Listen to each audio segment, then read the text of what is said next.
مستقل مزاجی ایک بہت امپورٹنٹ فیکٹر ہے کسی بھی کام کو کرنے کے لیے. اور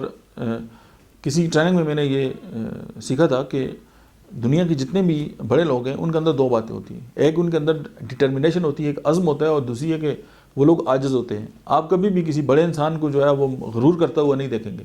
آپ دنیا کے جتنے بھی بڑے لوگ ہیں ان میں دو باتیں آپ کو مشترک ملیں گی. ایک تو وہ عاجز ہوں گے, اور دوسرا بات ہے کہ ان کے اندر عزم ہوگا, اور ان کے عزم کو جو ہے وہ کوئی بندہ جو ہے وہ دائیں بائیں نہیں کر سکتا.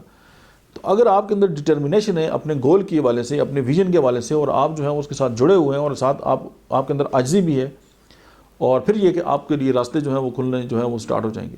اور میں نے یہ بھی دیکھا ہے کہ کامیاب ہونے کے لیے سب سے جو امپورٹنٹ اور ایک بہت بڑا جو فیکٹر ہے وہ یہی ہے کہ آپ مسلسل جو ہے وہ کام کرتے رہیں, یعنی لگے رہیں, اور انٹل کہ آپ جو ہے وہ سکسیڈ ہو جائیں. اور اس میں یہ نہیں ہے کہ آپ نے کام سٹارٹ کیا اور ایک ماہ کے بعد اس کو چھوڑ کے نیا کام شروع کر دیا, اور پھر ایک نیا کام سٹارٹ کیا اور اس کے بعد ایک اور نیا کام سٹارٹ کر دیا. چاچا نے کہا تو کچھ اور کام سٹارٹ کیا, اور تایا نے کہا تو کچھ اور کر دیا, اور بھائی نے کہا تو کچھ اور کر دیا. تو اگر کامیابی حاصل کرنی ہے تو پھر مستقل مزاجی اور آپ کی جو ہمت ہے اس کا ایک بہت بڑا عمل دخل ہے کہ آپ ایک سبجیکٹ کو سٹارٹ کریں اور اس پہ لگے رہیں, اور انٹل کہ آپ جو ہے وہ اس میں کامیاب ہو جائیں. اور کامیاب ہونے کے لیے ظاہر ہے آپ کو جو مائنڈ ہے اس کو ڈسٹریکشن بہت زیادہ ہے. آپ کبھی سوشل میڈیا پہ ڈسٹریکٹ ہوں گے, کبھی آپ کو فیملی ڈسٹریکٹ کرے گی, کبھی آپ کے دوست آپ کو ڈسٹریکٹ کریں گے, کبھی ایسے بہت سارے حالات آئیں گے جو چیلنجز کے طور پہ آپ کے سامنے آئیں گے, اور آپ کو لگے گا کہ آپ ان سے جو ہے